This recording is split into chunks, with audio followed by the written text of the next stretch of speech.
Assalamualaikum warahmatullahi wabarakatuh. Selamat datang kawan-kawan semuanya di channel Ngobrolin Horor. Masih ada kami berdua di sini, ada Bro Ayung juga di sana yang mau berbagi kisahnya ke kawan-kawan semuanya. Jadi nggak usah pakai lama-lama, langsung aja Bro Ayung, monggo waktu dan tempat dipersilakan. Barangkali mau menyapa kawan-kawan semuanya atau langsung mau cerita juga boleh. Monggo Bro Ayung. Baik, terima kasih Mas Riam atas kesempatannya. Seperti biasa, tanya ke kawan-kawan dulu. Monggo. Assalamualaikum warahmatullahi wabarakatuh. Waalaikumsalam. Bismillahirrahmanirrahim. Apa kabar kawan-kawan ngobrol semua? Semoga semua dalam keadaan sehat, selalu bahagia kapanpun dan dimanapun saatnya. Amin. Kembali dengan kami berdua, ada Mas Biru pakai kaos baru sepertinya, dan juga Ini dari kawan Komat Kamit ya. betul. Kita masih di ngobrol seperti biasa, ingin menyampaikan cerita horor ya. Betul. Semoga masih tetap menghibur dan selamat datang juga untuk kawan-kawan yang baru datang di channel ini. Semoga betah. Amin. Saja wis ya, Pia. Iya. Oke, ini langsung ke cerita. Oh, moga ada cerita apa nih? Baik, Bro Ayung? ada sebuah cerita kejadian ini. Baru beberapa hari yang lalu gitu. Ceritanya baru beberapa hari yang lalu. ceritanya. Kalau kejadiannya mau 2 tahun yang lalu lebih. Hmm. Jadi cerita ini dari Mas Kartono. Iya, bawa bapak udah tuwir banget bisa sebenarnya, tapi emang masih bergas, masih sehat, dan dia nggak mau dipanggil Pak atau Om aja, paling minimal saya Om. Kalau nggak Mas aja itu, ya wis nggak apa-apa gitu. Dia itu parlente penampilannya kalau lagi nggak dinas. Kalau nggak dinas, baju dimasukin, celana sabuk nyampe kelihatan kayak gitu, kayak bos-bos yang mau nyari ini loh apa namanya asisten warteg gitu, nyari-nyari kayak gitu. Padahal dia sebenarnya tukang sayur, Bi. Lo nggak nanya, sampean Jawanya apa sih gitu? Perengasannya apa sih? Perengasan apa sih? Pernah tapi nggak digubris. Kari meneng nggak kayak gitu. Ora wagu. Pakai topi, kalau siang kacamata hitam, lagi wayang mendung begini masih kacamata hitam. Ya, itu beliau itu sebagai tukang sayur. Pernah saya ngalamin kejadian apes, Mas. Apes, horor apa apes? Apes tapi ada horor medeni katanya kayak gitu. Jadi dia itu adalah seorang tukang sayur, istrinya juga tukang sayur. Saya punya anak 4, itu sampai kuliah hasil dari sayur katanya begitu. Yang paling barep katanya. Udah menikah, asem cilik-cilik dipelihara katanya, kecil-kecil dipelihara, dienang-enong, dipakani, gede-gede dibojong wong. Ya kan memang begitu ya, Bi. Memang begitu. Kalau udah gede ya diperistri orang, kenapa menyesal, Pak? Ya enggak, bukan begitu. Harus lila ya, Mas, katanya, harus ikhlas. Ya iyalah. Ada cerita, Mas, waktu itu jadi lagi rame Muharraman. Ada bulan Muharram, itu kan banyak perayaan namanya di kampung, Bi. Banyak karnaval gitu ya. Banyak karnaval, banyak berkat, Bi. Banyak orang atur-aturan makanan. Akhirnya memang agak lesu yang namanya sayur, karena cenderung kan Orang nggak masak gitu ya. iya, orang nggak masak karena banyak antar-antaran, dan sekarang kan lebih banyak makanan yang cepat saji. Udah perubahannya seperti itu, nggak berkat kayak dulu kan sayur tetap ada. Nah ini kebetulan waktu itu istri saya sakit, yang nggak enak badan. Nah jadi dia maksa buat gini, Pak, Mbak ya 2 hari ini kita nggak usah jualan aja, prain di sit, mau rezeki katanya. Nanti juga jualan lagi nggak apa-apa, lagi sepi kayak gitu. Apalah, nggak sedikit-sedikit juga nggak apa-apa, yang penting kan masih tetap jalan. Takutnya ada orang yang nyari kita nggak ada kayak gitu. Nah, istrinya udah wanti-wanti begitu, tetap memaksakan diri. Dilalai, saya kayak rutinitas hari-hari kayak apa ya, orang mandi jam segitu, terus nanti makan jam segitu. Kalau belanja ya udah pasti jam segitu. Dan dengan belanja jam berapa? Kayak yang lain, Mas, belanja itu ya jam 1:30 udah keluar dari rumah. Pagi ya. Pagi buta, Bi. Ya nggak buta-buta banget sih. Jadi jam 2 pagi, jam 1:30 pagi. Pagi Rabun berarti. Pagi Rabun, katarak. Jadi dia pakai ini ya, motor 4 tak, terus ini ada keranjang di kiri kanannya. Nanti istrinya melangkrik di atas. Di tengah-tengah keranjang itu. Di tengah-tengah keranjang, belakangnya masih disambung sama gerobak gitu loh, yang kotak gitu. Iya. Jadi saya hari-harinya kayak gitu, belanja sama istri. Nanti kadang namanya sepi, nggak ada polisi ya, tak buka, ngapain pakai helm kalau nggak dingin-dingin, ngobrol merupus orang. Nanti kan istri di sini kepalanya, saya ngobrol tang. Nah belanjanya di mana, Mas? Saya kan belanjanya di Bumiayu. Saya belanja di Bumiayu, nanti kalau udah sampai rumah tak anterin dulu istri dagangnya di pasar Cilunglung, Dukuturi. Oh, jauh dong belanjanya sampai sana. Iya, katanya Mas, maunya kan dipanggil Mas. Bukannya di Margasari apa dekat-dekat sini? Manja tuh Mas orang kira-kira katanya seperti itu. Kalau ke Bumiayu cenderung landai, nyantai terus jalannya enak gede kayak gitu. Oh kayak gitu ya. Kalau deketan, ada Mas malah rekasa sana itu kalau ngerem merketet sininya pada sakit katanya gitu. Ya udahlah saya nggak mempermasalahkan itu. Terus ada cerita apa Pak? Waktu itu kan saya udah hari-hari emang seperti itu. Memang badan itu rasanya kurang enak juga, sama kayak istri lagi banyak ramai orang sakit karena mungkin banyak kegiatan kayak gitu ya, hari-harinya lagi banyak selamatan, orang meninggal juga lagi banyak. Saya itu juga lagi ada masalah di keluarga, jadi anak yang kedua itu punya istri juga, kan laki-laki yang kedua. Tahu-taunya dia sok-sokan calonnya itu, orang tuanya itu utangnya banyak, dihandle katanya sama si itu, sama anaknya Pak itu Kartono kan. Akhirnya mau nggak mau mintanya ke kami. Ya itu ya bisa bantu sebisanya Mas, tapi masa itu pusing, malah ibunya itu sakit ya, antara lain mikirin itu katanya gitu. Jadi saya kayak nggak fokus. Saya itu belanja, berangkatnya sama jam segitu. Itu motor saya starter udah pakai jaket segala macam, malah dari kampung ngapain pakai helm gitu kan. Nanti kalau udah sampai jalan gede aja saya jalan gitu pakai motor sendirian ya sendirian itu. Tapi perasaannya istri ikut jadi karena udah biasa. Iya, dia nyantai, tapi emang aku nggak mau ngomong, males gitu loh. Kalau ngomong debat, istri itu paling jagonya debat, nggak pernah sependapat. Jadi mendingan ngapain juga ngobrol-ngobrol. Kalau ada kasus-kasus kayak gitu kan, mendingan saya diem, ngerokok, paspus. Motor saya kadang kan kayak gitu ya, kalau siang saya pretelin buat jalan, isin Mas nganggo spion kayak bocah cilik katanya begitu. Pakai spion malu kayak bocah kecil. Itu spion nggak dipasang, lupa. Rada kemredeg. Nyampe agak siangan pakai ada polisi, spionnya nggak ada gimana, dan mikir seperti itu juga. Nah itu kan berangkat dari rumah 1:30-an, terus lewat jalan kampung kan, tok sampai akhirnya ke jalan 1 lewatnya. Ngidul terus sampai ke pulang Itu Margasari. jam berangkat dari rumah jam 2 pagi ya? Jam 1:30-an lah, jam 1:30-an pagi. Kemudian sampai sana saya nyantai ya, paling jam 2 kurang udah memasuki hutan itu loh, Margasari sana. Saya itu lama-lama ya bosan kalau nggak propose, nggak cerita sama istri kayak gitu kan. Ini sendirian, Mak meneng bae sih katanya kayak gitu. Jadi dia tuh ngomong tapi perasaannya istrinya ikut gitu ya. Iya, Mak meneng bae sih. Sombong, kayak diajak ngomong kayak gitu, diajak ngomong sombong. Kalau ada perlu duit baru ngomongnya ladak katanya gitu. Urusan bocah primen, urusan anak itu gimana, itu diem aja Mas. Saya masih enggak kalau istri saya ditinggal di rumah emang enggak ikut. Aku malah makin mendekel gitu kan. Tapi lama-lama ya tak pikir aku juga lagi ngambek, ngapain ngobrol terus ya kan. Udut tuh nyalain, sampai mandek juga di tengah-tengah hutan itu loh. Kiri kanan kan hutan ya kawan-kawan yang pernah lewat sana. Berhenti nyalain lagi aja, kayak gue nemen katanya, kalau mau marah jangan seperti itu banget. Kok tiba gempuling, nanti jatuh gempuling gimana? Oh ya biasa dekat sama suami, suara sayang apa gimana katanya begitu. Itu tanpa berhenti sama sekali, dia cuman jalan pakai kaki gitu, mulut rokok lagi, jalan lagi gitu. Sepi banget hari itu Mas, bener-bener sepi. Saya nggak kepergok, paling ada truk 1 lewat, bisa tak hitung lah, yang ngarang itu nggak ada temennya sama sekali. Nah itu kan kalau nggak salah ada 2 kali ngelewatin ini ya, kebun hutan tadi ya, yang satunya nggak terlalu panjang, yang satunya itu lama gitu. Nah yang keduanya istri kok tiba-tiba nyender kayak gitu loh, tiba-tiba nyender di sini. Rasanya ya atis, tapi dingin gitu ya. Tapi namanya jam segitu, saya sambil paspus, memang pelan jalannya. Ya kayak kue katanya seperti itu. Ya kayak gitu sama suami. Gitu. Oh, dianya suami ya ngomong nyender sama suami kayak gitu, jangan terlalu dipikirkan. Masalah itu dihadapi.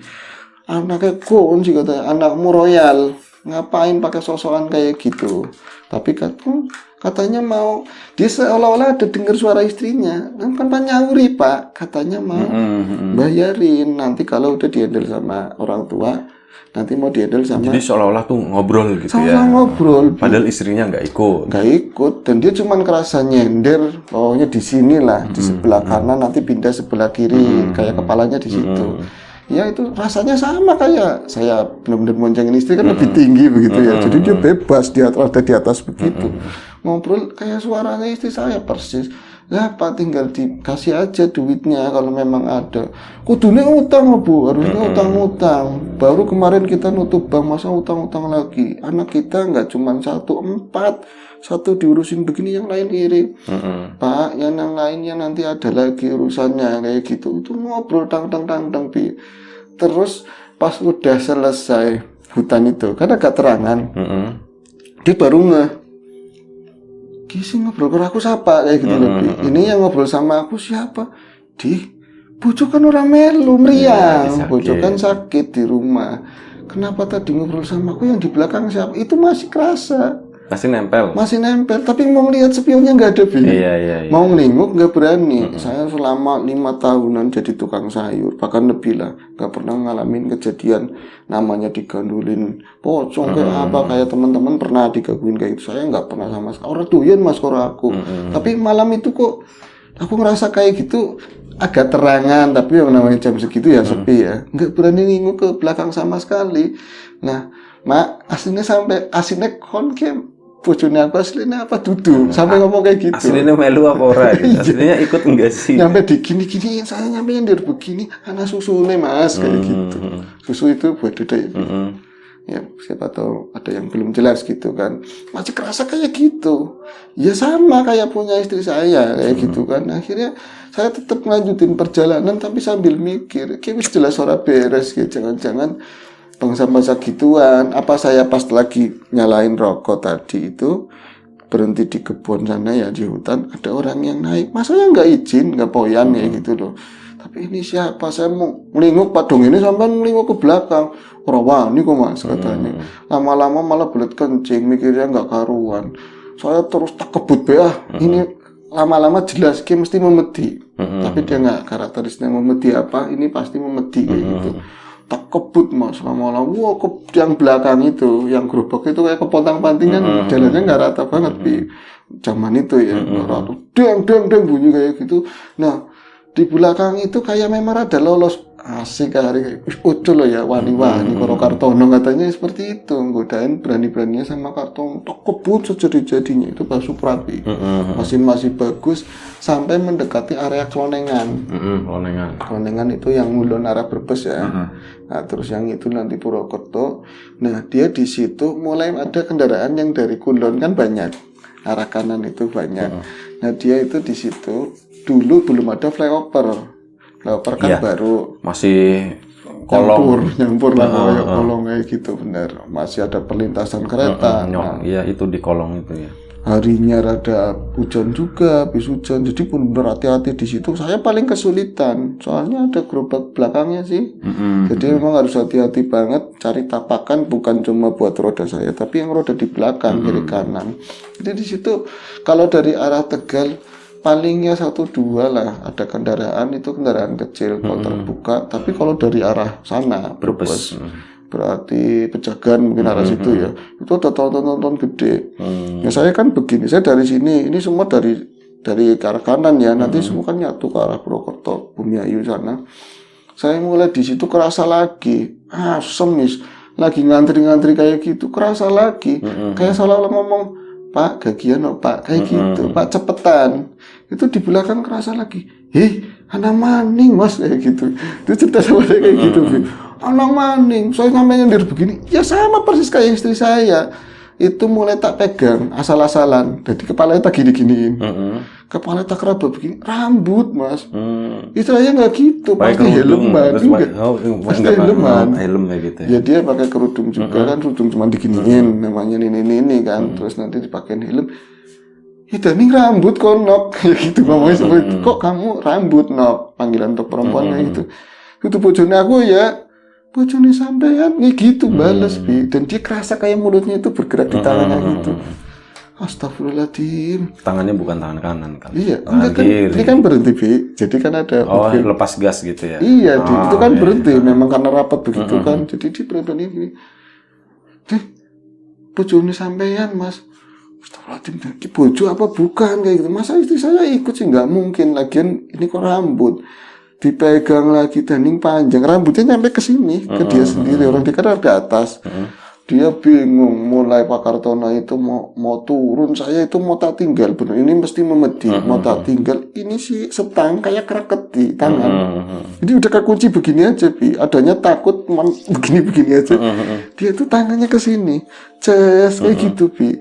Dan yang paling saya itu ngeri waktu itu, saya ngelinguk ke belakang, saya nggak pakai helm, lupa nggak dipakai, jadi cemandal di depan, ini tangannya itu putih banget katanya, putih warnanya rada biru-biru, Mas, Putih pucat gitu ya? putih pucat kayak gitu, kukunya tuh woman katanya, kukunya panjang-panjang begini kayak ngeraba saya, Mas, kayak gitu ngomongnya katanya, Mas, memedi aja melu bakset, malah wah siapa baik, jadi nama-nama yang kondang di kampungnya dia orang sakti, dipanggilin semua, gak mempan, Mas, dongan, aku bilang gitu, atau sampean baca doa, madrasah ora lulus katanya gitu, nggak madrasah. Akhirnya saya itu buat mastiin ada kenek kan, berarti di sini sebelah kanan itu ada kenek tronton. Om, nggak denger sama sekali, dibuka padahal, dan tangannya ngampleh begini ada rokoknya, nggak denger, masa saya teriak sekencang itu, nggak pakai helm. Om, mas dilengna, liatin di belakang. Nyantep, buduk roimu begitu. Ini jalan sengaja dia nggak jalan. Jadi yang di belakang itu ngeles, duluin dia. Yakin sing bodohnya aku itu di perlintasan. Kalau memang kelamaan terus ada kereta lewat, kena ya. saya habis. Tapi kan memang nggak ada ya untungnya. Tronton dari belakang nyamperin lagi kan, sampai sampingnya dia lagi, berhentinya persis ada keneknya lagi, sampai 2 kali saya bilang, sampai ketok itu namanya pintu mobilnya, om baset ke dilengna digituin, lagi siapa nggak ada nyanyi segala, ngerokok malah letaknya di tik kayak gitu, ke mukanya ini kayak sini nggak ada siapa-siapa, hanya bulin banget. Pas yang ketiganya baru itu ada tronton lagi, bukan tronton gede sih, kayak L300, bukan elep seperti itu ya, tapi ininya kacanya terbuka, tapi nggak ada kenek, tapi dia itu pakai spion yang mirip kayak spionnya bis tronton yang ke depan begitu kan. Itu saya ngelihat dari situ. Daripada saya keroangan ngomong nggak digubris, mendingan saya ngelihat sendiri. Oh iya, spion. Saya lihat aja, padahal lirik ini aja udah bisa sampai tak logo begini. Terus lihat ke kaca, nggak ada siapa-siapa, Bi. Tapi kosong. Tapi yang ini ada tangannya ini ada. Yuk, aja macam-macam yuk, tolong yuk, undangnya yuk, Bi. Manggilnya yuk, karena perempuan sih suaranya. Itu sempat gilanya saya ya, Mas ya. Ini memang setan mungkin, saya pikir itu setan. Saya udah ketakutan tapi coba buat menguasain diri. Ini kendaraan belum jalan, jelas nggak ada gambarnya sama sekali, tapi tak sendiri susunya kerasa, Mas, katanya kayak ada begitu ada. Akhirnya aku ngomong sendiri, sampean mau gangguin saya niatnya mau apa? Memedi digituin, manggilnya memedi wadon digituin sekalian. Itu baru pias di kaca mulai ada sedikit, tapi yang di sini tahu-tahu kepalanya gitu ya. Kepalanya, rambutnya ke depannya dia sendiri begini. Raine, Mas, katanya. Raine primen Pak Ayu, Pak. Ayu apa aneh? Jadi dia itu lihatnya karakter, kelihatannya sebelah sininya doang. Memang kalau cantik dibilang cantik ya cantik, tapi pucetnya luar biasa. Pas nengok, yuk Raine KB meneng hilang siapa? Raine mukanya kelihatan semuanya. Itu mulai kelihatan, Bi, dari pundaknya, pakainya bajunya putih. Kayak gitulah. Dan di sini yang tadinya tangan telanjang mulai ada ini, gaunnya mulai ada kelihatan. Itu pas nengok saya ngeliatin begitu. Tahu-taunya di sini kayak poka itu krowak gitu. Krowak, bola matanya wele-wele gitu. Itu langsung tolong, banget. Dia kan bisanya kayak gitu, enggak orang mah mungkin istighfar atau kayak kalau saya main nggak ngomong kayak gitu, enggak kelingan baunya. Kalau jam itu blank, kunyuk setane saparainu digituin, ngomongnya. Itu bisa lepas. Saya langsung, yang lucunya bukannya saya kesini keluar ke arah kiri, iya, kan kiri. kosong sawahan. Saya itu ke kanan, jadi yang nabrak truk sekelom tuh, minggir om, mana truknya, kentir mas saya bener-bener, aku jeduk, nyampe lewat kolongnya belakangnya, bawahnya truk. Nah kalau jalan gimana? Ya semen yang cerita bilang gitu, untungnya nggak jalan bi, jadi dia merangkak di belakangnya, baru ada ruangan kosong, belakangnya ada bis lagi, bis mulai jalan, langsung ditong. Weh, lagi apa digituin sama supir bisa makan naiknya. Om, setan om, ini motor aku setan. Ya nggak ada siapa-siapa, Bi. Itu kejadian yang pertama sampai saya itu lari, ada warung dekatnya Kelonengan itu. Bapak-bapak lagi tidur, saya gubrok. Pak, tolongi Pak, aku Motornya ditinggal di sana. Deket rel berarti situ ya. Pas Rel ini pas rel berarti roda depan itu di rel. Pak, tolongi Pak, aku diwedeni setan.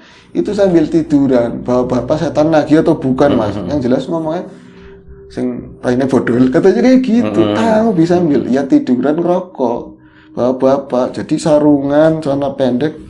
Ada kayak bangku kayu tok di depannya. Ini warung. Sing raine bodol mas. Kayak gitu ngomongnya. tahu ya, Tahu. mukanya rusak gitu. Yang motor, iya Pak tolongi. Ya udah pergi nggak apa-apa. Motornya singkir no. Mau kena kereta, nanti kena kereta. Orang wani Pak, om tolong om pan udut ngopi saya bawa kopi rokok. Ya wis, ngerana udude kayak gitu. Kalau ada udutnya nggak apa-apa. Akhirnya dia bangun. Motor itu memang iya mungkin tadinya mau apa sekali. Ada yang nyangkol bi. Kayak dia kan bawa besi, kadang-kadang buat nyagang begini. Iya, itu nyangkol di rel. Ada nyangkol di rel begini, pantasannya susah diulurin, ditolongin. Saya waktu itu pengen ngurungin nggak belanja tapi mau balik lagi udah ketahuan kan saya diwedeni, saya diganggu kayak gini untuk pertama kali. Tapi ya tadi mikirin anak, kebutuhannya, mikirin istri nanti nyap katanya ngomong yang macam-macam. Nggak mungkin dia juga percaya orang dia ikut terus kan, nggak pernah lihat apa-apa. Saya tetap belanja ke Bumi Ayu, tapi Bumi yang mana aku nggak nanya ya dia. Terus sampai balik lagi itu aman, nggak ada apa-apa. Tahu-tahunya itu saya ngelihat sosok itu lagi besoknya sama istri dan lagi bonceng sama orang. Tapi dia itu tukang sayur juga. Menggembar tukang sayur tapi belakangnya itu nggak ada gerobaknya, cuman ada kiri kanan doang ya, kanan kirinya lagi itu. Ngobrol enak banget ya gitu. Nah istri saya juga ngeliat katanya begitu. Pak gue siapa Pak? Saya ditabok, untung pakai helm. Istri, ampun kalau misalnya iya sih lihat kayak gitu. Pinggangnya kapan? Udah saya kepala di. Pak gue apa? Karena diselip, disengaja. Jadi mak waru dewek kan mak. Saya udah cerita kemarin itu nggak percaya. Berarti kan paginya kemarin dia diceritain. Masih lewat mana-mana ngajak belanja mana-mana, katanya jangan belanja ke sini lagi. Akhirnya kan dia dikebut begitu, masih sempat ngeliat begitu ngobrol. Kayaknya enggak sih. Iya, sama siapa. Kayak si Pak Kartono ya. Iya, kayak Pak Kartono, dia berhenti lagi di Kelonengan. Ada bapak-bapak itu ngomong, Pak, lagi monceng dia nih Pak. Nah, biasa, paling sedina rong dina Mas katanya. Sampai paling sehari 2 hari dia itu munculnya begitu. Enggak sepanjang waktu. Kalau menurut saya pengalaman pernah cerita, saya kan orang jalan gitu. Dia itu enggak selalu, tapi 1-2 hari emang kayak gitu gangguin. Tapi nanti juga paling udah nggak ada. Jenengan kalau mau belanja kayak biasa lewat sini biasa aja. Tapi ya ada lah tetap. Islam Islam Pak. Tahu Bismillah apa kayak misi gitu. Karung balangi udut. Balangi udut pas di tempat saya. Gitu. Lempar rokok. Itu aja ceritanya. Oke, terima kasih Bro Ayung. Terima kasih Mas Kartono ya. Mas Kartono yang udah berbagi ceritanya. Menarik nih. Jalur Bumi Ayu sana ya, Tegal Bumi Ayu. Kawan-kawan mungkin yang tahu jalurnya ya bisa kebayang gitu. Lokasinya atau kondisinya seperti apa. Baik, kita akhiri cerita hari ini. Terima kasih kawan-kawan semuanya. Mohon maaf kalau misalnya ada sesuatu yang nggak berkenan di mata, di hati, di telinga kawan-kawan semuanya, mohon dimaafkan. Sampai jumpa di episode selanjutnya. Ngobrol horor, doa terbaik dari kami untuk kawan-kawan semuanya. Jaga kesehatan tentunya. Assalamualaikum warahmatullahi wabarakatuh.